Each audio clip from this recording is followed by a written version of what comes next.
parce que c'est quand même dingue de se dire que toute la communication, toute la vie des gens est sur des serveurs américains ou chinois ou russes. Et nous, on n'a aucun poids là-dessus. C'est quand même délirant. Ça voudrait dire quoi? Ça voudrait dire qu'aux prochaines élections françaises, si les GAFA n'aiment pas un de nos candidats, en un clic, ils le suppriment de la scène médiatique et on ne pourra rien faire.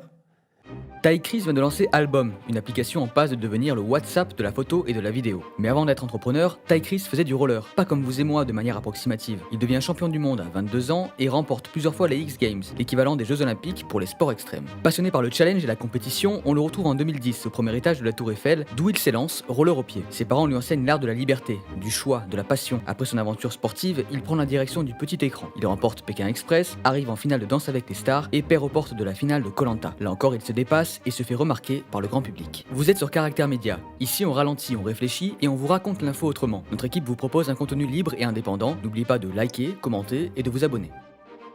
Ty-Chris, bonjour. Bonjour. Merci d'avoir accepté l'interview de Caractère. En tout cas, c'est très sympa de votre part. Je suis vraiment ravi d'être Alors, ici. on vous reçoit pour plein de choses. En préparant l'interview, je me suis demandé comment vous présenter. Parce que est-ce qu'on parle du roller? Est-ce qu'on parle de l'entrepreneuriat? Est-ce qu'on parle des sports extrêmes? Est-ce qu'on parle du saut de la Tour Eiffel? Parce que moi, en soirée, je dis que je suis journaliste. Comment vous aimeriez qu'on vous présente? Alors, je dirais que je suis un challenger passionné qui a plein de projets et plein de rêves. Et j'espère que j'aurai plein d'autres vies, même différentes dans le futur. J'aime pas avoir juste une casquette. Et finalement, ce qui me caractérise, c'est vraiment ce côté de rêver des choses incroyables et me battre pour y arriver. En regardant votre parcours, on pourrait croire, puisque surtout récemment, par rapport à votre parcours entrepreneurial, que vous avez suivi le cursus typique, type école de commerce ou d'ingénieur, alors que pas du tout. Est-ce que vous pouvez me dire un petit peu d'où... Alors c'est clair, pas du tout. C'est-à-dire que mes parents ont même fait un pari fou. C'est que malgré qu'on n'avait pas, en plus, on n'avait pas d'argent ni quoi que ce soit, mais ils ont décidé de ne jamais me scolariser. Alors même pas une journée en maternelle, donc j'ai jamais mis les pieds à l'école. Et c'est clair que donc j'avais aucun diplôme, et j'ai toujours aucun diplôme. Et j'avais même quelques lacunes, parce que mes parents m'ont appris à écrire et à lire, et compter, etc. à la maison. Mais donc j'ai pas fait des maths, j'avais beaucoup on va dire, de lacunes par rapport à ça. Mais à la fois, j'avais une force incroyable qui était l'école de la vie, parce que mes parents m'ont donné confiance en moi. Finalement, il y a beaucoup de parents qui ont peur sur le futur et sur le lendemain. Ils sont toujours à dire à leurs enfants, il faut que tu penses à ton avenir, etc. Mes parents, ce qui était le plus important pour eux, c'est que je sois heureux. Donc ils m'ont dit, fais ce que tu veux, par contre fais-le à fond, avec passion. Donc grâce à ça, j'ai eu plusieurs métiers. J'étais même un magicien professionnel quand j'étais gamin, tu vois. Parce que vous avez grandi dans les années 80 à Paris. À Paris, ouais. Et forcément, vous aviez des copains que vous faisiez à l'extérieur parce que vous n'étiez pas à l'école. Ouais, exactement. Et quel était le regard des parents de ces gamins-là? Puisque vous étiez quand même atypique, c'était pas commun. Encore aujourd'hui, c'est compliqué de ne pas scolariser un enfant. Il y a des modèles différents, mais... Évidemment. En fait, l'entourage déjà de mes parents... Alors, pas les potes. Les potes, pour eux, ils disaient que mon frère et moi, on était les plus chanceux du monde. Parce qu'ils voyaient, on n'avait pas de contraintes. On faisait vraiment ce qu'on aimait. On voyageait dans le monde entier en faisant du camping, etc. On faisait de la pêche sous-marine. On avait traversé l'Atlantique en voilier. On avait fait l'Amazonie en pirogue. Moi, j'avais envie d'avoir un petit singe à Paris. Du coup, mes parents... on a pris un petit singe à Paris, donc on était vraiment dans une vie totalement... On parle d'un petit singe, un vrai singe. Un vrai singe, au lieu d'avoir un chat, moi j'avais un singe, quoi. donc c'est clair que j'avais une vie complètement hors norme, et donc les potes, presque ils jalousaient ça, parce que voilà, ils nous voyaient dans ce sens-là. Par contre, les parents, les amis, etc., eux, ils avaient la peur au ventre en disant toujours à mes parents, vous êtes fous, vous êtes inconscients, il faut les scolariser. Et j'entendais toujours cette voix qui disait qu'on allait devenir, mon frère et moi, balayeurs de rue, quoi. Voilà, c'était la grande phrase qui revenait. Oui, parce que le fait de ne pas avoir d'éducation traditionnelle, pour les gens, c'était pas concevable. Exactement. Et tout ce qui est un peu en dehors des clous donne la peur au ventre. Mais mes parents n'avaient pas peur parce que pour eux, réussir dans la vie, c'était pas d'avoir une plus grande maison ou une plus grande voiture. Ils ont toujours aucun intérêt sur l'aspect financier. C'est vraiment la richesse psychologique et être heureux dans ses passions, etc. Donc pour eux, c'était comme ça les touchait pas, ça glissait sur leur peau. Pour eux, ce qui était important, c'est que leurs enfants soient avant tout heureux dans la vie. Est-ce que vous portez-vous quel regard sur les études aujourd'hui? Parce que n'ayant pas suivi le parcours traditionnel, vous avez quand même développé vos propres entreprises, voire start-up, et encore plus récemment, on parlera d'Album tout à l'heure. Quel regard vous avez sur les études, l'éducation nationale, par Alors, exemple, dans le cas où vous auriez des enfants, qu'ils suivraient le parcours classique? Non, alors justement, il y a beaucoup de gens qui me demandaient si le jour où j'aurai des enfants, est-ce que je vais les mettre à l'école ou quoi que ce soit. Pendant longtemps, je n'avais pas de réponse par rapport à ça. Donc j'essayais d'analyser et comprendre qu'est-ce que je ferais justement le jour où j'aurai des enfants. Et enfin, j'ai trouvé la réponse. Le jour où j'aurai des enfants, je créerai une école sur la liberté. Et en fait, c'est difficile d'avoir un avis 100% tranché parce que je ne connais pas l'école, donc je ne sais pas ce qui est bien et ce qui n'est pas bien. Un truc qui est certain, c'est que j'ai un ressenti un peu de l'extérieur. Je pense que l'école est un petit peu dépassée par rapport au monde moderne dans lequel on vit aujourd'hui, parce qu'on est dans un monde qui change très vite. Nos parents avaient qu'un seul métier, ils faisaient des études toute une vie pour avoir un métier. Les jeunes d'aujourd'hui, ils savent très bien qu'ils doivent avoir 2-3 métiers dans leur vie. Donc c'est une vie où on doit être beaucoup plus débrouillard et savoir à s'adapter à l'évolution du monde. Il faut connaître des langues étrangères, il y a plein de choses qui ont changé.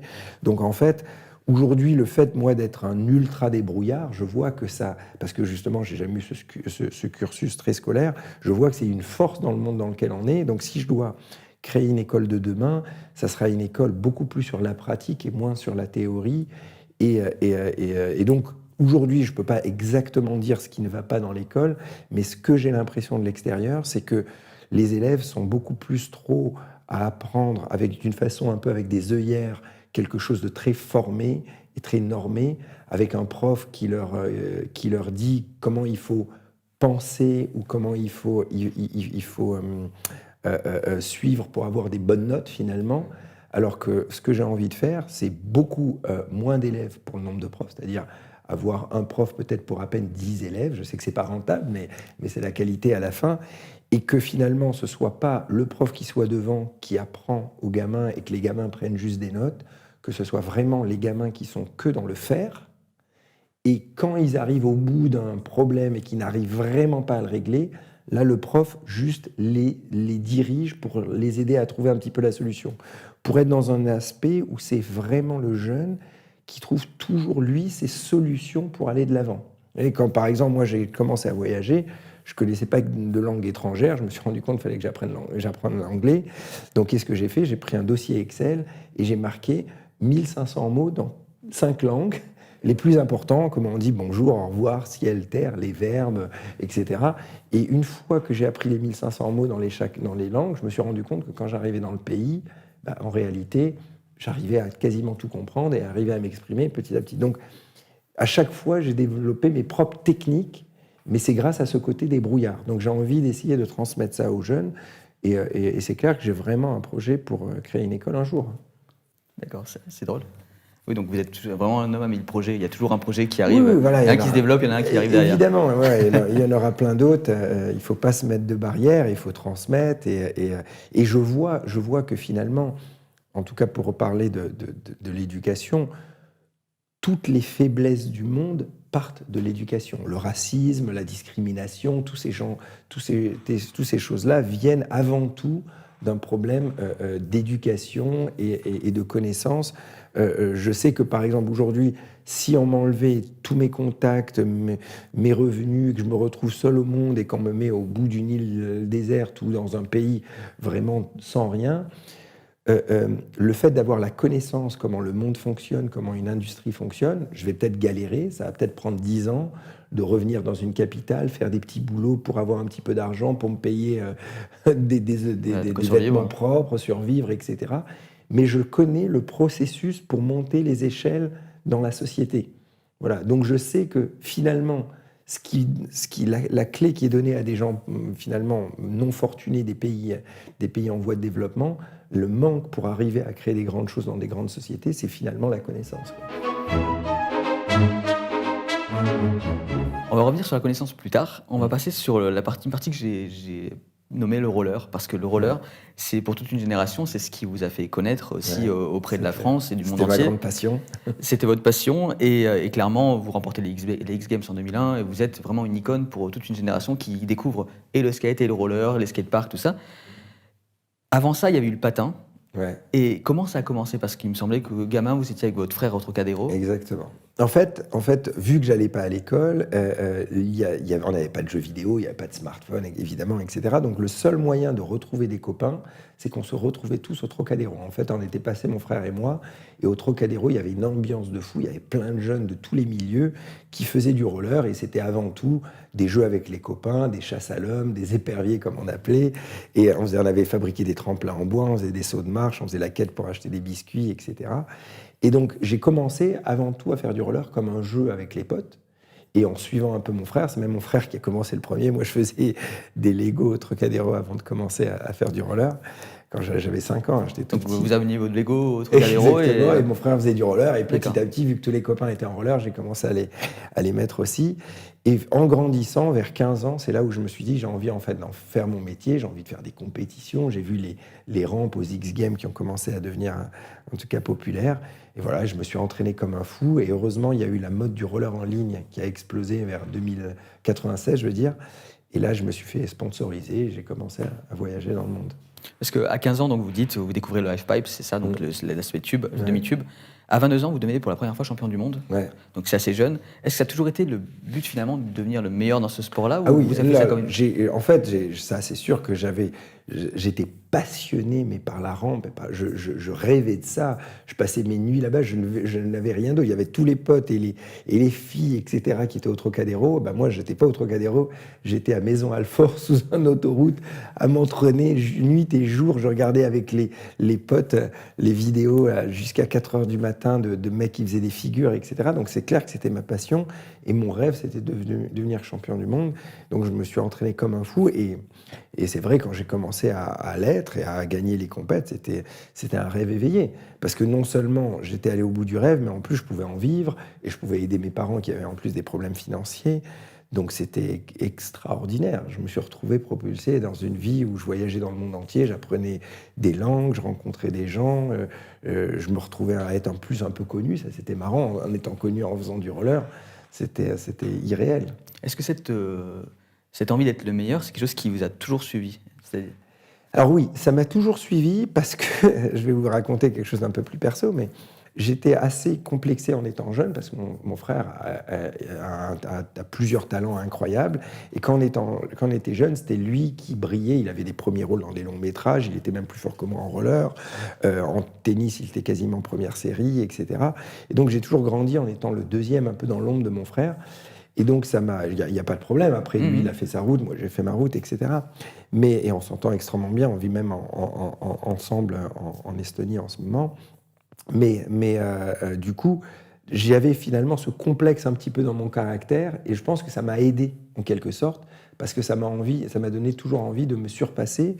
Par contre, je n'avais pas cette envie de vouloir gagner sur les autres. C'était plus quelque chose de personnel. J'avais envie toujours d'aller plus loin et finalement que le meilleur gagne, quoi. On va reparler de votre frère un peu plus tard. Mais là, ce qui m'intéressait dans l'immédiat, c'était par rapport aux X Games. Ça va faire 20 ans, donc là, que vous avez au mois d'août, que vous avez remporté vos X Games en 2001. Est-ce que ça a été un tremplin pour vous? Est-ce qu'il y a eu un avant et après radical? Alors, il y a eu vraiment un avant-après dans ma vie avec le saut de la Tour Eiffel, où là, il y a eu un énorme changement, et on va peut-être en reparler. Les X Games, il y a eu l'avant-après au moment où je suis devenu professionnel, pas le jour de la victoire des X Games, parce que finalement, je crois que c'était en avril 96, ou le soir après la finale à Bercy, où je me suis retrouvé sponsorisé, et du jour au lendemain, là, vraiment, ma vie a changé, parce que du jour au lendemain, j'ai commencé à vivre dans les hôtels, et à voyager, à gagner ma vie en faisant du roller et à faire des compétitions tous les week-ends. Mais très vite, j'ai commencé à gagner beaucoup de compètes et à devenir, on va dire, un des leaders dans ce sport. Donc, gagner les X Games, c'était une victoire parmi les dizaines et centaines d'autres victoires que j'ai eues, quoi. D'ailleurs, cette notoriété que vous disiez, elle était un peu niche finalement, parce que quand on remporte les X Games, on est populaire, on est célèbre auprès des gens qui suivent les X Games. Ça, c'était un complexe du reste, c'est-à-dire que j'avais une frustration que le roller n'était pas aussi populaire que le foot ou le tennis. Cette célébrité, vous l'obtenez un peu plus tard, parce que vous commencez à faire de la télévision aussi. Ouais. Et c'était un désir pour vous peut-être de montrer un peu que vous étiez à la télévision pour rendre ce sport plus... Alors voilà, c'était pas un désir, et j'avais jamais pensé faire de la télé proprement dit, à me retrouver à être présentateur télé ni quoi que ce soit. En fait, la façon où ça s'est passé, c'est que j'étais devenu donc champion en roller, Mais à chaque fois que je revenais en France, j'avais pas le même niveau de médiatisation que justement des footballeurs ou des tennisman. Et je trouvais ça un peu injuste parce que j'avais donc beaucoup moins de médias, beaucoup moins de sponsors, beaucoup moins de mise en avant, alors qu'en termes de valeur, j'étais champion dans mon sport. Et donc je me suis rendu compte qu'il fallait que je prenne le taureau par les cornes à devenir moi-même en quelque sorte un communicant, parce que c'était même une façon de survivre. Être un meilleur communicant, ça voulait dire avoir des meilleurs sponsors, être plus connu, et grâce à ça, et pouvoir aider mes parents, etc. Et donc, j'ai commencé à m'améliorer, à répondre aux interviews. J'ai commencé à visionner mes interviews, à essayer de comprendre comment être meilleur, parce que ça me permettait d'avoir plus d'interviews, finalement plus de sponsors, plus de notoriété, etc. Et de fil en aiguille, je me suis retrouvé à avoir des producteurs qui m'ont proposé d'être présentateur télé et à faire des émissions parce qu'ils ont vu que j'étais meilleur à l'écran. Donc c'est marrant que le fait d'être dans une situation difficile, ça m'a remis en question, je me suis amélioré et grâce à ça, ça m'a amené à présenter des émissions. C'était l'été tous les records. C'est ça, en 2003, vous présentez donc l'été tous les records sur France Télévisions. 2010, vous participez la même année à Koh Lanta et à Pékin Express. Là encore, c'était une manière pour vous peut-être de vous challenger plus physiquement, plus mentalement. Après, c'est clair qu'il y avait deux choses. Il y avait vraiment, bien sûr que c'était un challenge. J'avais pas envie de faire des émissions à la con. J'avais envie de faire une émission où il y avait un vrai challenge personnel et enjeu. Et même un Danse avec les stars que j'ai fait, c'était un challenge personnel incroyable. Mais après, clairement, je me suis dit que c'est une opportunité extraordinaire déjà de vivre quelque chose d'unique et en plus de mettre mon image et celle du sport et des sports extrêmes auprès du grand public de la ménagère de moins de 50 ans. En quelque sorte. C'est segmentant de dire ça, mais c'était un peu vrai, c'est-à-dire de enfin pouvoir être connu du grand public. Parce que la même année que ce Pékin Express, que ce Koh Lanta, il y a 2010 qui était importante, parce que c'est le saut depuis le premier étage de la Tour Eiffel, médiatisé au possible, 100 000 personnes sur le Champ de Mars, c'était assez incroyable. Et vous avez galéré à obtenir cette Tour Eiffel, parce que j'ai regardé un peu, parce que sur On-Off, il y avait un peu votre parcours aussi sur l'application, sur votre parcours de vie. Et cette Tour Eiffel, vous la vouliez absolument. C'est même pas galérer, c'est presque même pas le mot. C'est-à-dire que quand on y pense, c'est pas normal presque qu'un gouvernement cède la Tour Eiffel, donc le monument symbolique du pays, à un individu qui va en plus prendre un risque extrême. Donc c'est vraiment la mission impossible et j'ai dû faire, je sais pas, 150 réunions pour y arriver. J'ai fait des dossiers, des nuits blanches, ça m'a pris 2 ans. Et finalement, ce qui a fait la différence, c'est que j'ai réussi un par un à embarquer tous les gens du gouvernement à bord, et même, je veux dire, même l'assistant du maire de Paris, le directeur technique, etc., parce que je leur ai transmis la vision que j'avais pas simplement envie de faire un record personnel pour mon intérêt perso, j'avais envie de faire rayonner la France en France et dans le monde, comme quoi on peut faire des choses incroyables et comme quoi il est possible d'atteindre n'importe quel rêve. Le mien était de sauter de la Tour Eiffel, mais c'était finalement un message symbolique pour tout le monde et pour le monde. Et c'est grâce à cette passion et à ce message de fond, je pense que le gouvernement et que le maire de Paris, le maire d'arrondissement, le président de la Tour Eiffel, le président de la République, le préfet de police, qu'ils ont tous un par un accepté et aussi qu'ils ont vu que je n'allais pas le faire comme un kamikaze, à faire un truc extrême, que j'allais le faire avec beaucoup de réflexion et avec de la sécurité derrière et des valeurs pour la jeunesse. Parce que vous avez déjà proposé aussi, je crois, un saut au-dessus de la Seine. Voilà, c'était ma première idée, je voulais faire un saut par-dessus la Seine devant Notre-Dame. Qui était un record aussi, qui était un saut en longueur, exactement, je crois, c'est ça. Et ça n'avait pas été validé, celui-ci. Ça n'avait pas été validé pour différentes raisons. Techniquement, c'était plus compliqué. Il fallait fermer la rive gauche, fermer les péniches sur la Seine, convaincre l'archevêché de Notre-Dame. Il y avait le plan Vigipirate à côté de la préfecture. Les ponts, avec le poids du public, pouvaient potentiellement s'effondrer. Je veux dire, construire un événement comme ça, au-delà de la vision principale d'avoir l'autorisation, il y a des éléments techniques incroyables de sécurité à mettre en place, donc c'est pas simple. Alors là, vous avez un peu mis de côté le roller depuis des années, mais vous connaissant et comprenant un peu votre fonctionnement, est-ce qu'il y a toujours des challenges un peu sportifs et barrés comme ça? C'est sûr, c'est sûr. Ça doit toujours exister dans votre tête. Bien sûr, j'ai toujours dans un coin... Je veux dire, ce qui est toujours dur pour un sportif, c'est de se dire un jour, ça y est, c'est fini, quoi. Alors, je ne me le suis pas encore dit. J'ai encore dans un coin de ma tête de me dire j'aimerais bien quand même refaire un ou deux grands records. Alors, peut-être ça n'arrivera pas parce que les années passent et on ne peut pas tout faire. Mais j'espère qu'avant d'être vraiment trop vieux, j'aurai encore la chance de faire encore 1 ou 2 gros records. Il y a une idée en tête, par exemple? Ah, j'en ai. De toute façon, Par exemple. j'avais fait. De toute façon, des records, des idées de records, je les avais imaginées partout, quasiment sur tous les monuments de la planète. Le pain de sucre au Brésil, la Statue de la Liberté à New York, le Rockefeller Center à New York, la Place Rouge à Moscou, les Champs-Élysées à Paris. Je veux dire, j'avais imaginé des records partout. Après, avoir les autorisations, c'est une autre histoire. Oui, c'est de plus en plus compliqué en plus. Voilà, Donc, et en tout plus, se il ferme faut un que je peu plus. m'entraîne pendant 1 an, que je prépare. Il faut que je me remette en forme si un jour je fais un record. Donc, il y a peu de chances que ça se fasse, mais C'est une parenthèse de vie, c'est une parenthèse à récupérer, quoi. voilà. Alors, j'aimerais terminer cette partie-là sur une anecdote qui est celle de votre activité de cascadeur. Ouais. Parce que c'est un peu moins connu vous concernant. Vous avez été, on vous a retrouvé au cinéma pour doubler Channing Tatum dans le film Jupiter Ascending. Donc, qui était un film des frères. Alors, il y en avait un qui était frère. Ceux qui ont fait Matrix. C'est ça, frère Wachowski, exactement. Comment vous vous êtes retrouvé à Hollywood finalement à faire du doublage? Après avoir fait le record, etc., j'ai commencé à me plonger un peu dans le cinéma. Moi, j'adorais la comédie. J'ai commencé à faire des cours de comédie pendant des années.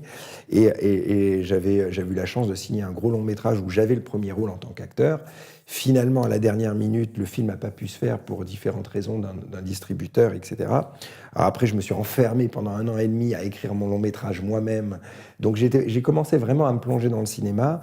Le film que j'ai écrit, finalement, n'avait pas pu se faire parce que c'était un film compliqué à 20 millions d'euros que je devais monter à Hollywood. Donc j'ai commencé à aller à Hollywood pour essayer de produire mon film, etc. Donc j'ai passé quelques années dans le monde du cinéma. Et même si au final, les gens ne m'ont pas vu jouer, mais peut-être ça arrivera un jour. Et du coup, on m'a proposé de doubler Channing Tatum dans un des plus grands films américains, qui était un film à 300 millions de dollars, des mecs qui ont fait Matrix, des frères Wachowski. Donc au début, ça me frustrait un peu, vu que j'étais comédien, de être finalement juste cascadeur. Mais je me suis dit, c'est quand même une expérience incroyable, être avec les mecs qui ont fait Matrix, être avec Channing Tatum et Mila Kunis, etc. Et dans un film avec autant de budget, donc j'ai beaucoup appris. Après, finalement, je me suis cassé la jambe sur le tournage du film. Mais c'était quand même incroyable, et même de côtoyer ces gens-là, de comprendre, d'écouter leur histoire. Les 2 fondateurs de Matrix, ils faisaient du carrelage à la base, et ils écrivaient des scénarios pour le fun. Donc ils m'ont raconté leur histoire, comment ils se sont retrouvés de rien, avoir créé Matrix, etc. C'est inspirant pour vous, ce genre d'histoire? C'est des choses Bien sûr. Ah non, c'est hyper inspirant, parce que j'aime comprendre comment les gens sont arrivés où ils sont arrivés finalement, et surtout ceux qui sont pas nés avec une cuillère en or dans la bouche et qui l'ont fait avec réellement avec la méritocratie, avec du talent, etc. Donc ça m'inspire énormément. Donc quand je me suis cassé la jambe sur le tournage, en fait, pour raconter l'histoire, il y avait Mila Kunis qui devait tomber du plafond, je devais l'attraper dans les bras, la première scène a bien marché, et le deuxième coup, les réalisateurs m'ont dit de ne pas regarder vers le haut quand elle tombait dans mes bras, et là, avec son poids m'a cassé la jambe. C'était une cascadeuse le jour où, mais qui m'a cassé la jambe. Donc je me suis beaucoup remis en question sur ce moment-là, parce que je me suis dit... le cinéma, pour l'instant, mon film, difficile à monter à Hollywood. La télé, j'avais pas envie de rester dans la télé. Les records, ça devenait compliqué. Donc je me suis dit, c'est le moment de réellement me réinventer, et pourquoi pas me lancer dans la tech. Parce que vous aviez déjà essayé de vous réinventer à une époque où vous faisiez de la papeterie. Alors j'ai eu pas mal de boîtes en parallèle de ma carrière. Donc je faisais des designs sur Photoshop, j'avais des gammes de papeterie sur l'image de Tony Parker, Matt Pokora, Christophe Maé, Nintendo, MTV, etc. Et mon image que je vendais à Carrefour, etc. J'ai eu un magasin de rollers. J'ai eu une boisson énergétique avant que Red Bull se lance en France, un peu à la Red Bull. Donc j'ai tenté plein d'aventures. Je fabriquais aussi des skateparks pour les mairies.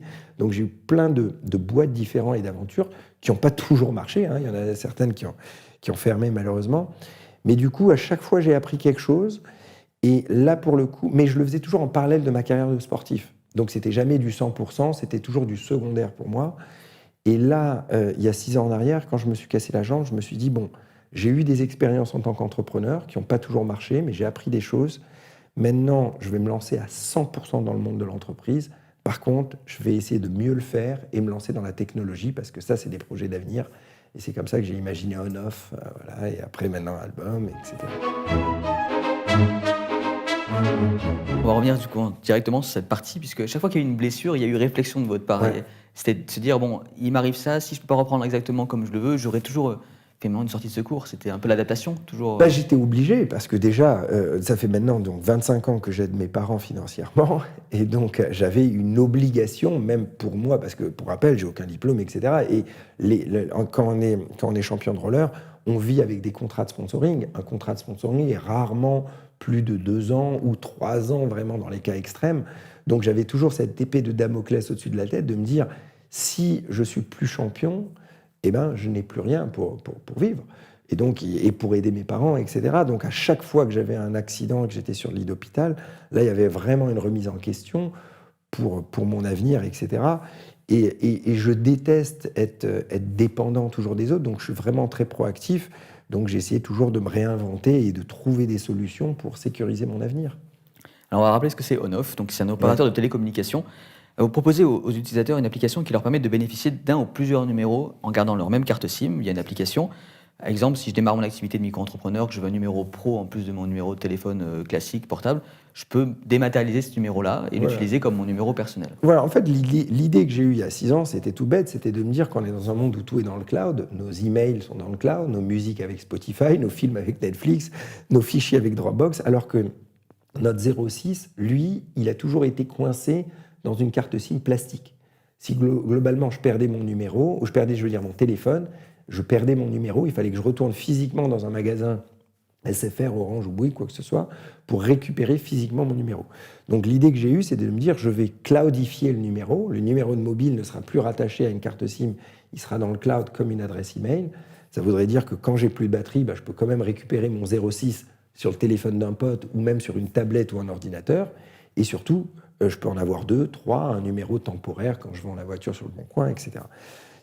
L'idée était très simple. Par contre, à fabriquer, alors là, c'était un enfer. Je n'imaginais pas les numéros, comment les créer. Il fallait créer un opérateur, avoir des licences, etc. J'imaginais pas les millions et les millions d'euros à créer ce genre de choses. Mais bon, voilà, j'ai foncé sans connaître et petit à petit, j'ai appris. Vous avez l'idée en fait, finalement, c'est l'idée qui a émergé en vous et vous avez dû vous entourer. Pour vous, être entouré, vous l'avez dit dans plusieurs interviews, c'est important, enfin, c'était une démarche. C'était hyper important. Le problème, c'est que c'était, avant de pouvoir s'entourer, malheureusement, s'entourer, c'est aussi beaucoup d'argent parce qu'il faut payer tous ces gens-là et surtout des experts. Et donc, j'ai eu l'idée, j'étais persuadé que l'idée allait faire un truc gigantesque. Je disais même, j'étais sur mon lit d'hôpital et je disais aux chirurgiens, etc., j'ai eu cette idée et si c'est possible techniquement, ça va changer ma vie. Et mon premier investisseur, ça a été mon chirurgien, pour le coup. D'accord. C'est marrant.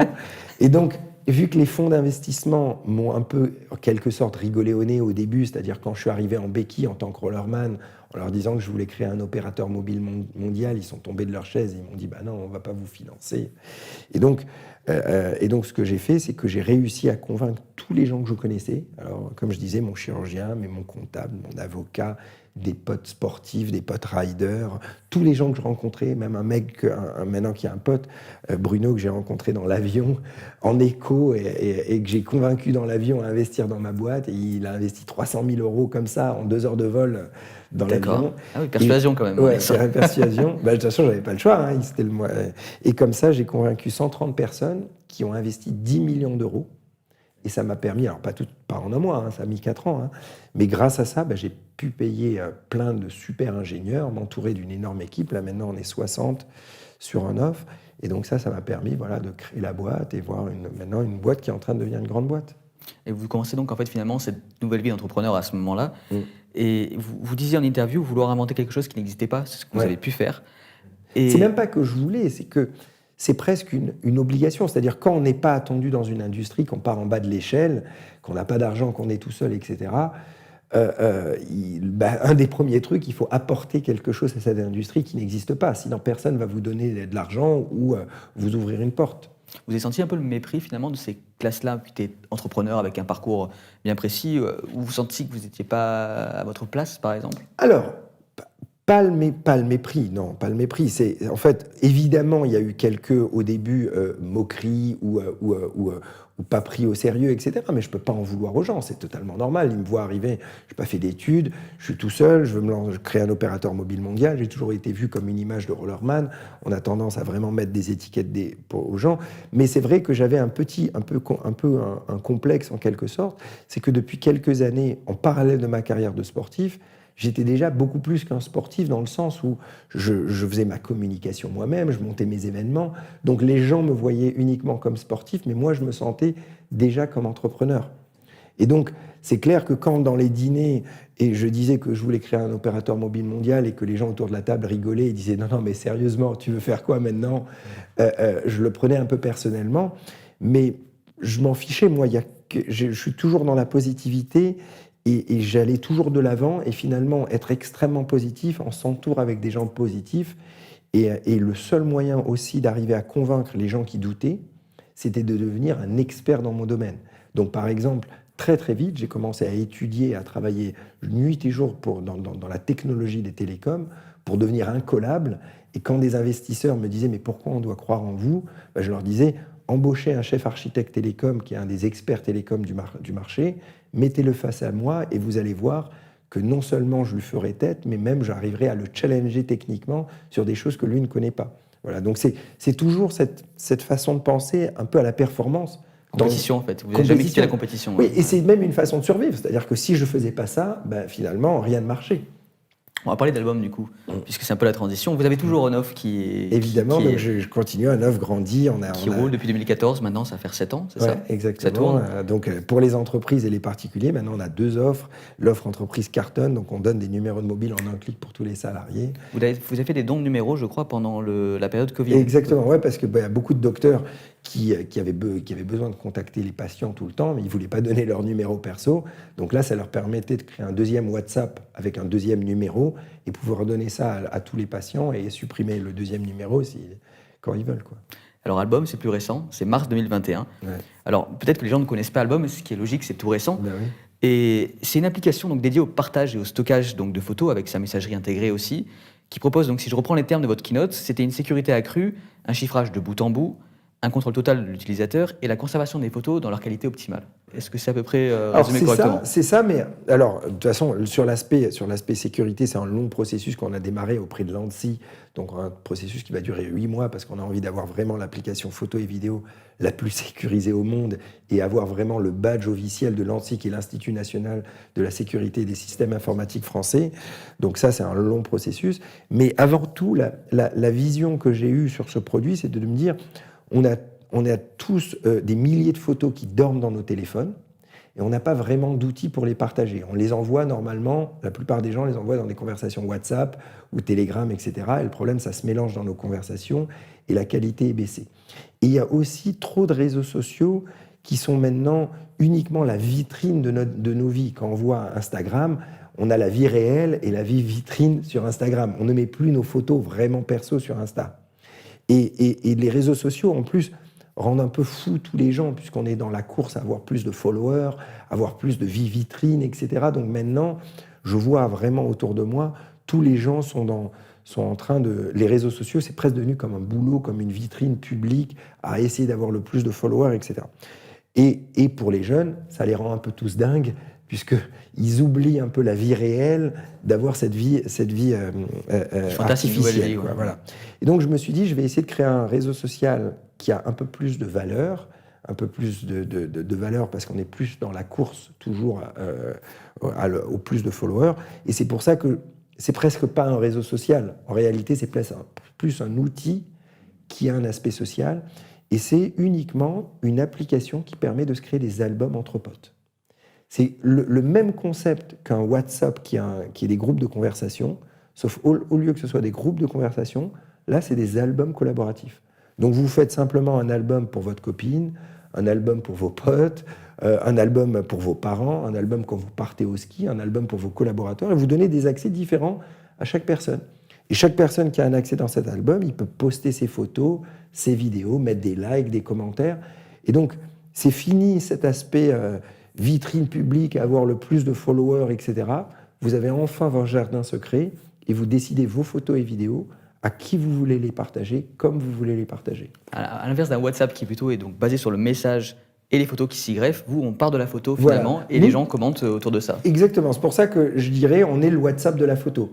Parce que c'est vraiment comme WhatsApp, sauf version photo. Alors je dis photo, mais c'est photo et vidéo évidemment. D'accord, c'est les deux, photo et vidéo.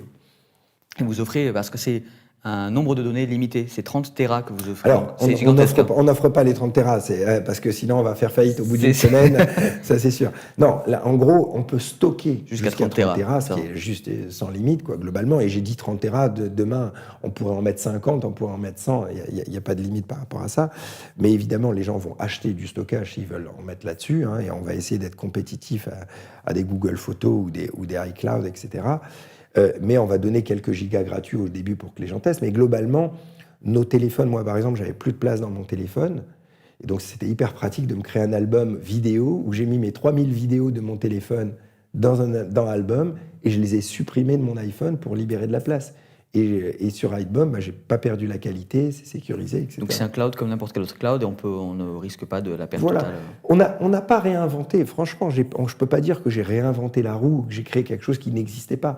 Ce genre de produit existait, mais personne l'avait bien fait. Soit l'expérience utilisateur était un peu pourrie, soit on pouvait pas partager comme on voulait, soit c'était pas vraiment sécurisé. Donc j'ai pris tout ce qui faisait sur le marché et j'ai essayé de le mieux faire. Alors, par contre, c'est la version qui est actuelle sur l'Apple Store ou le Google Store, c'est la première version et on a des mises à jour incroyables. Donc que les gens soient aussi indulgents parce qu'on est au début, au contraire, que les gens m'envoient leur feedback pour améliorer constamment le produit. En parlant de feedback, il y a un truc qui m'a vraiment, que j'ai trouvé sympa, c'est que vous répondez aux commentaires sur l'App Store. Ah oui, parce que j'ai vu et sur le support aussi. Hein. Oui, pardon, j'étais sur l'App Store et ouais. je voyais les commentaires des gens et je voyais l'avis, je voyais les réponses. Bonjour, c'est TyChris. Juste pour vous dire que j'ai bien vu votre message. Ah, c'est pas du bluff, hein, c'est vraiment moi qui réponds, qui lit les messages. Tous les messages, je les lis et je prends note. En fait, c'est moi qui fais le design et l'expérience utilisateur du produit. Donc, c'est important d'être à l'écoute des utilisateurs, de comprendre, parce que réussir un WhatsApp de la photo mondiale, je ne peux pas le réussir tout seul. Et c'est presque un but national, c'est-à-dire qu'on n'a plus de réseaux sociaux français, on n'a pas du tout, quoi. C'est que des réseaux sociaux américains, etc. Donc si on veut réussir le challenge de faire enfin un réseau social français et européen, j'ai besoin de l'aide de tout le monde. Et donc c'est pour ça que je dis aux gens, envoyez-moi vos commentaires, et moi réellement, c'est pas du bluff, je les regarde, je les note, je les mets dans un Excel, ce que les gens m'ont demandé le plus, et ce qu'ils m'ont demandé le plus, je le mets en haut de la roadmap. Là, par exemple, il y a des choses qui vont arriver très rapidement dans l'application que les gens m'ont demandé. Vous parlez qu'on n'a pas d'équivalent européen ou français de tout ce qui se passe aux États-Unis, par exemple. Ouais. On n'a pas de GAFAM à la française, on n'a pas de... Voilà. Est-ce que vous aimeriez que Album figure dans peut-être un nouveau nom, une entité française même pas que j'aimerais. Alors évidemment, je ne vais pas me cacher, je ne vais pas me voiler la face. Si ça réussit personnellement, ça va être génial. Mais au-delà de ça, c'est une des raisons pour laquelle j'ai créé Album, c'était la frustration et le complexe de voir qu'en France et en Europe, nos investisseurs, je veux dire les fonds d'investissement et les politiques, ont vu passer le train et l'ont laissé passer sans rien faire. Et donc finalement, on perd une bataille stratégique pour quasiment les 100 prochaines années, parce que c'est quand même dingue de se dire que toute la communication, toute la vie des gens est sur des serveurs américains ou chinois ou russes, et nous, on n'a aucun poids là-dessus, et ça a un poids presque politique. On voit, je ne suis pas du tout pour Donald Trump, mais on voit par exemple là dernièrement que Twitter et Facebook ont supprimé la voix d'un président en exercice. C'est quand même délirant. Ça voudrait dire quoi? Ça voudrait dire qu'aux prochaines élections françaises, si les GAFA n'aiment pas un de nos candidats, en un clic, ils le suppriment de la scène médiatique et on ne pourra rien faire. Ou au contraire, ils peuvent au contraire pousser un candidat qu'ils aiment bien. Vous voyez ce que je veux dire? Et on peut vraiment rien faire. Donc ils vont dire que c'est les algorithmes qui font ci et qui font ça, etc. Donc il y a un vrai problème presque politique de créer un GAFA français et européen, ou en tout cas un réseau social français et européen. Je n'ai pas la prétention de dire que c'est Album qui le deviendra, mais j'ai l'ambition que ça le devienne. Et en tout cas, je lance le message pour qu'il y ait plein d'autres entrepreneurs qui commencent dans la lignée Et je lance aussi un message aux politiques et aux investisseurs de soutenir ce genre de projet. Parce que c'est très, très beau. Souvent, les investisseurs me disent « Ah ben, nous aussi, on a l'ambition de créer des réseaux sociaux à l'américaine en France. » Sauf que quand il faut faire le chèque, il n'y a plus personne. On voit l'exemple de Clubhouse, qui est un nouveau réseau social qui vient de se lancer, à nouveau américain. Ils n'ont même pas la version Android. Ils ne gagnent pas un centime, ils n'ont même pas quasiment de site internet, l'application en termes de produits est assez pourrie en navigation, etc. Et ben, la boîte est déjà valorisée à 1 milliard d'euros, ils ont déjà levé 100 millions d'euros par rapport à ça. Si ce réseau social avait été fait en France, je suis prêt à parier que les investisseurs français auraient dit « Prouve-nous ton business model, mets 2 ans de plus à prouver en France ou quoi que ce soit », et donc on aurait loupé le momentum, quoi. On ne prend pas assez de risques, en fait, chez nous. Voilà, on prend pas, c'est-à-dire on prend pas assez, c'est même pas prendre assez de risques, c'est qu'on ne prend pas l'enjeu du problème. C'est-à-dire, comme je l'ai dit, bien sûr qu'un GAFA ou un réseau social mondial, à la fin, fait beaucoup d'argent, et pour les propriétaires, en tout cas tous les investisseurs, ils gagnent de l'argent, mais ce n'est même pas que par rapport à l'argent, c'est à la data et toute la vie des gens qui est enfin contrôlée dans un pays et pas donnée dans les autres pays. Parce que la réalité, vos messages, vos photos, etc., sont lus par des algorithmes et peut-être par des personnes physiques chez Facebook, etc., ou chez Google. Même c'est leur business model. Ils gagnent de l'argent en vous vendant de la pub, en connaissant votre vie.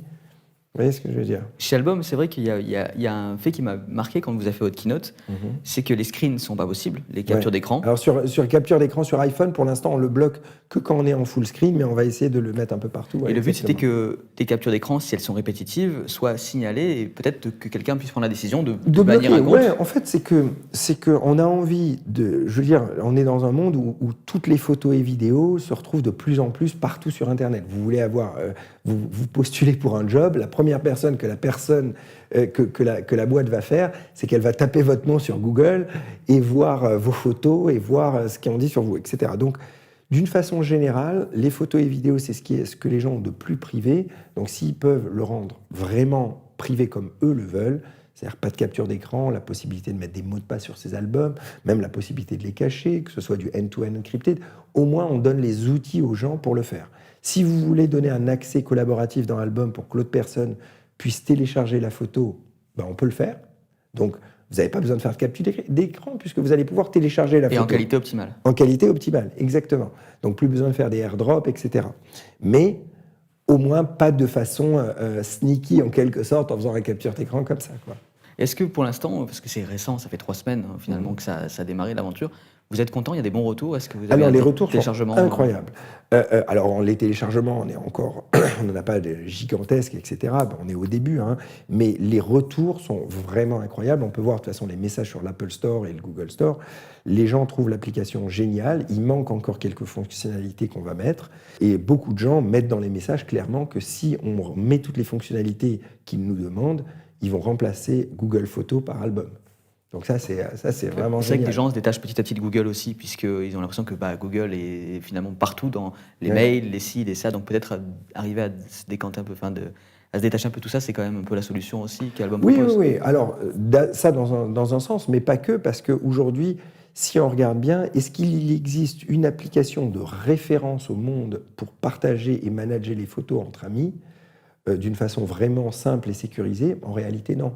Vous demandez dans la rue quelle est l'application de messagerie, tout le monde va vous dire WhatsApp. Quelle est l'application de taxi, tout le monde va vous dire Uber. Par contre, si vous dites quelle est l'application pour partager vos photos, etc., là, les gens vont vous dire non, je les envoie dans WhatsApp. Vous voyez? Donc, aujourd'hui, personne n'a réussi à craquer ce truc-là. Et c'est quelque chose qui est très dur à craquer, hein, parce que c'est quelque chose que tout le monde, c'est un peu le Graal que tout le monde cherche. Et donc, j'essaye vraiment, pour ça que j'ai beaucoup travaillé sur l'expérience utilisateur pour faire la meilleure app du marché autour de la photo, de la vidéo. À l'époque de Neuf, il y avait une photo qui était sortie, c'était où vous étiez entouré des patrons, Patrick Drahi, Xavier Niel, qui sont eux-mêmes des patrons de télécom assez importants. Xavier Niel qui, parallèlement, avait créé l'école 42, des gens qui entreprennent énormément. Ouais. Est-ce qu'ils vous ont pris au sérieux de suite en tant que concurrent Non, alors concurrent, évidemment, non, parce que...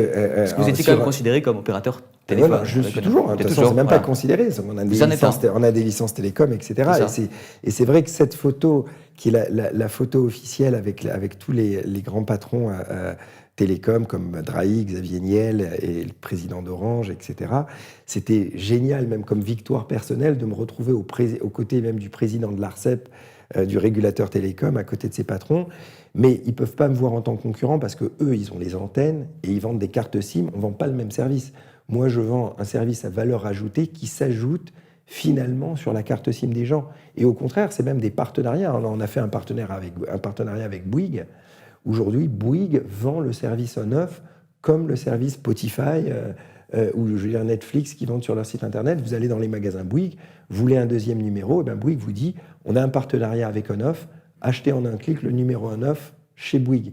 Donc au contraire, les opérateurs, eux, ils ont une technologie très très très solide, mais un peu vieillissant, puisqu'ils vendent que des cartes SIM, ils ont loupé le coche du monde applicatif. C'est pas eux qui ont fait WhatsApp, c'est pas eux qui ont fait Dropbox, etc.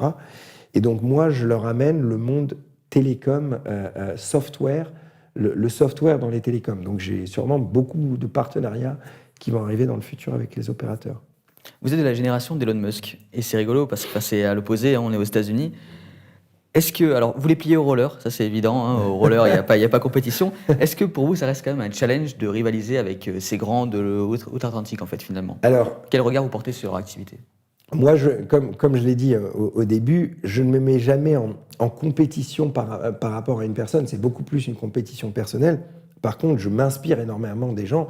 Un mec comme Elon Musk, j'adore parce que c'est un mec vraiment qui ose penser out of the box, qui pense avec beaucoup d'ambition, qui n'a pas peur de changer le monde dans sa vision, etc., même si parfois il est extravagant, etc. Mais au contraire, j'aime ce côté sortir des clous et qu'il ose vraiment sortir des clous. Donc c'est clair que je le vois pas comme idole, parce que je ne suis pas quelqu'un je le vois avec quelqu'un avec comme beaucoup de respect, comme objectif à essayer de me rapprocher de plus en plus d'un mec comme ça. C'est clair. En tout cas, j'aimerais beaucoup un jour essayer de faire des projets, déjà le rencontrer, j'aimerais beaucoup, et faire des projets qui se rapprochent sur ce que fait Elon Musk. Et peut-être un jour, je ferai des projets similaires, qui sait.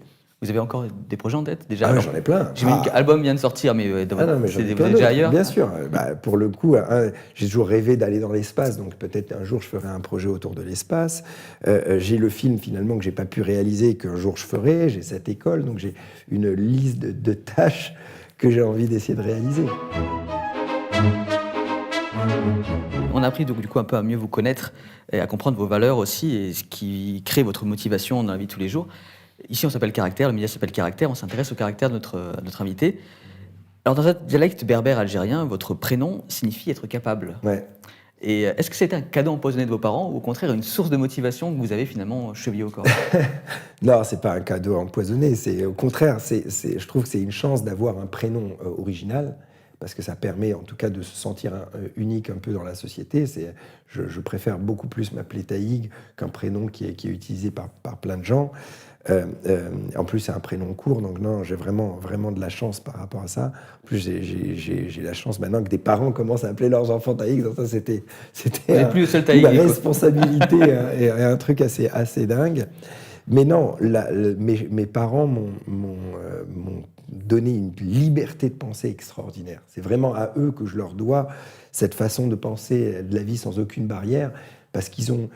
Vous voyez, quand vous démarrez dans la vie, souvent les parents, vu qu'ils ont peur, ils ont la peur au ventre, ils transmettent cette peur de la vie en général aux enfants. Et du coup, l'enfant a peur de se lancer dans des trucs, parce qu'il y a toujours cette petite phrase en disant « oui, mais c'est pas facile, oui, mais tu ne t'y connais pas là-dedans, etc. » Eux, ils avaient confiance dans la vie d'une façon générale, et du coup, je sais que je vais rater plein de trucs, comme tout le monde. On a des échecs. En fait, je sais que l'échec est possible, mais le doute me glisse autour de la peau. Je sais que je vais rater des milliers de projets, c'est pas très grave, mais je me parasite pas avec les doutes. J'avance, et j'avance, et si l'échec arrive, eh ben il arrivera, mais je n'imagine jamais les problèmes à plus d'une journée. Donc, je ne doute jamais, mais par contre, je me remets énormément en question. Ce qui est une différence avec le doute. Parce que quelqu'un qui a trop confiance en lui, il va aller dans le mur parce qu'il va pas être suffisamment vigilant. Donc je challenge ma vision constamment, mais je me parasite pas avec les doutes. Ça sert à rien. Donc Aleka et Reda, c'est le prénom de vos Ouais. parents. Votre maman est grecque. Ouais, Aleka Gatos et Reda Gatos. Chris. Exactement. Ouais. Ils se sont rencontrés en Algérie, Ouais. du coup, parce que votre père était metteur en scène là-bas. Exactement. Acteur et metteur en scène. Ouais, les deux. Et c'était quelqu'un qui avait fait aussi des pièces, si j'ai lu le début de votre bouquin, Courbet, Le destin. Courbet le destin, qui donc décrit un petit peu l'activité de votre père, qui faisait une pièce qui était un peu polémique, Exactement, sur la révolution de la femme, sur en tout cas très moderne finalement. Très moderne à l'époque, bien sûr. Non, mes parents sont artistes, donc ma mère fait de la sculpture, mon père était acteur metteur en scène. Bon, ils sont toujours vivants et ils sont en Grèce en ce moment. Malheureusement, mon père n'a pas pu recommencer son métier de théâtre et de metteur en scène, mais peut-être il aura, j'espère, la chance de le redémarrer. Après, il a été éducateur de prévention, c'est-à-dire qu'il s'occupait des jeunes délinquants dans les cités difficiles. Il a essayé de les remettre dans le droit chemin. Et donc, c'est des gens vraiment extrêmement humains et qui ont énormément de valeur. Voilà, ils se sont rencontrés en Algérie et ils sont venus en France en 85. Vous parlez d'eux, en fait. 80. Dans le livre, vous dites « Mes parents m'ont offert le modèle d'un amour impérieux et mystérieux, qui dépasse la raison et résiste au temps. Reda est l'homme de la vie d'Aleka, et Aleka, la femme de la vie de Reda. Ouais, » Ça ressemble à une admiration sans faille, en fait. Non, vraiment sans faille. Vraiment sans faille. Alors, évidemment, il y a...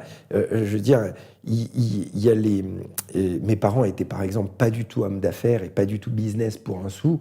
Et donc, à cause de ça, ils ont pas mal de problèmes financiers. Donc, on a souffert d'une façon générale dans ma famille avec des problèmes financiers. Mais malgré qu'on avait des problèmes financiers, jamais dans le cercle familial, ça nous a touchés. Nous, on était toujours extrêmement unis. Et c'est des gens...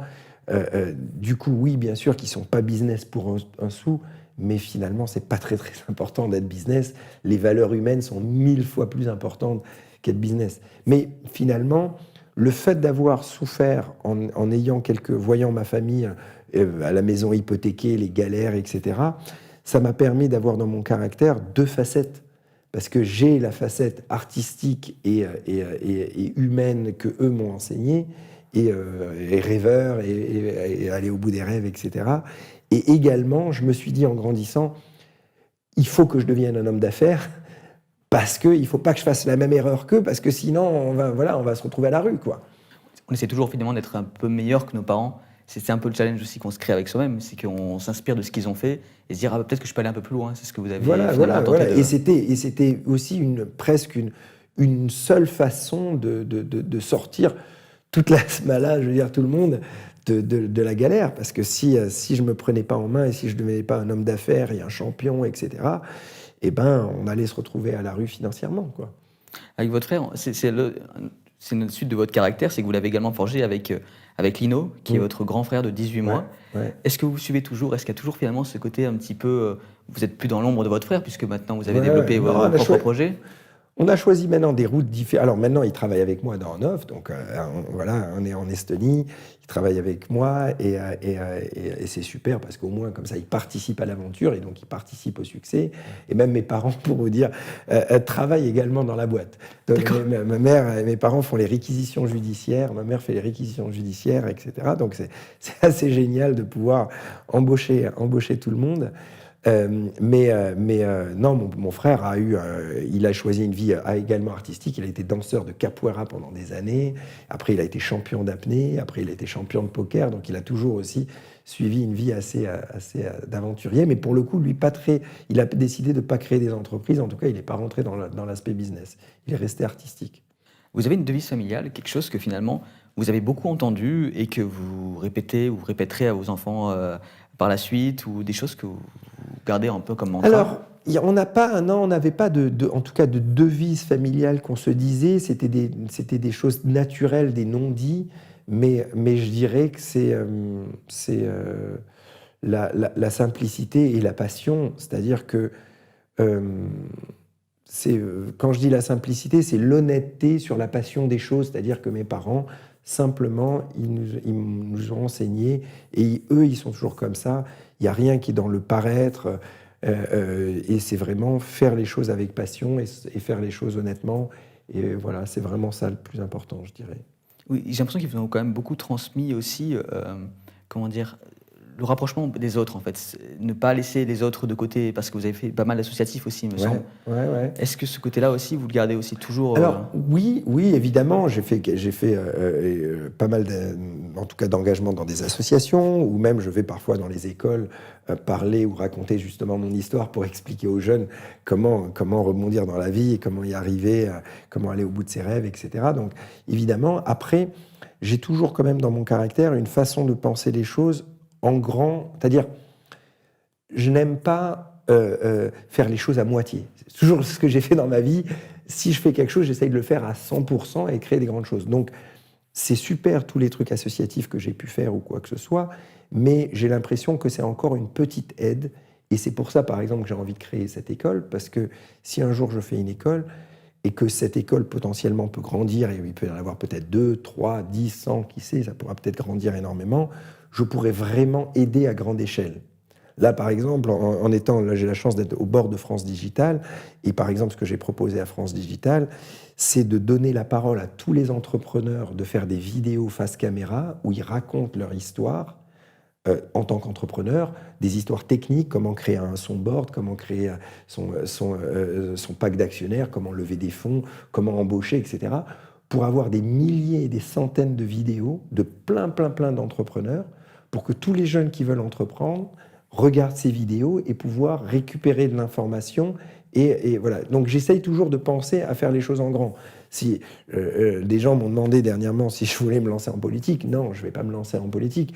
Mais si, en tout cas, un jour je le ferai quand je serai vieux ou quoi que ce soit, je le ferai vraiment pour changer les choses et jamais par un intérêt personnel de pouvoir. C'est soit on fait les choses vraiment pour révolutionner le monde et essayer d'aider réellement les gens à grande échelle, pas pour son orgueil personnel, quoi. Voilà, j'aime pas les gens qui font des choses, qui disent ah ben voilà, moi j'interviens dans des associations juste pour faire bonne figure. Vous voyez ce que je veux dire? Donc je le dis honnêtement, j'interviens quand je peux et voilà, et j'essaye vraiment d'aller sur le terrain dans les hôpitaux, rencontrer, etc.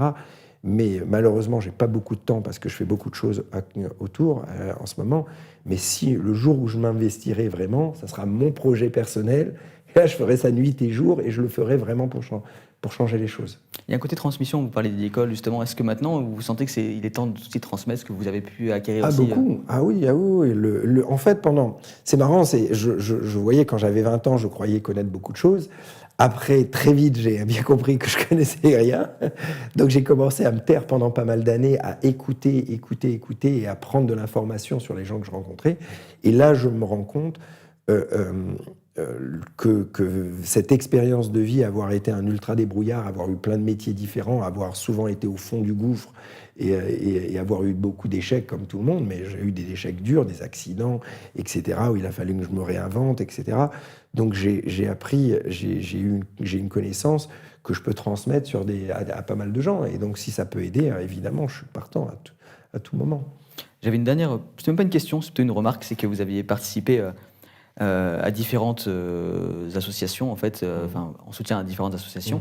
Une, c'était l'association François Petit pour les maladies inflammatoires et chroniques de l'intestin. Alors, c'est pas une chose dont je parle souvent, mais moi, j'ai une maladie de Crohn, en fait. C'est vrai. Et je me rappelle de vous, étant gamin, en fait, dans les vidéos d'aide au Mickey, en tout cas d'incitation au dépistage, tout ça. Et je voulais juste vous dire merci, parce que du coup, ça peut servir, je pense, à pas mal de choses et à pas mal de personnes. Et au-delà de ça, je voulais remercier pour l'interview, puisqu'elle touche à sa fin. Merci. Et c'était un plaisir de vous avoir ici.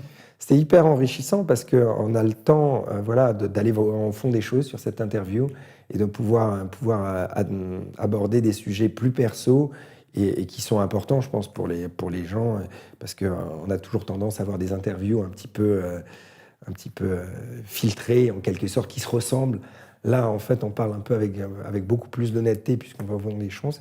Je voulais vous remercier. Voilà, en espérant que tout ça vous plaise et que le montage... il n'y aura pas de montage finalement, puisque tous les gens peuvent le voir depuis maintenant quelques mois. On propose des choses qui ne sont pas montées, ou très peu montées, pour que vraiment l'invité ait sa place et puis tous les programmes qu'on propose aient leur place. Parfait. Merci en tout cas, et au plaisir, à bientôt. À bientôt.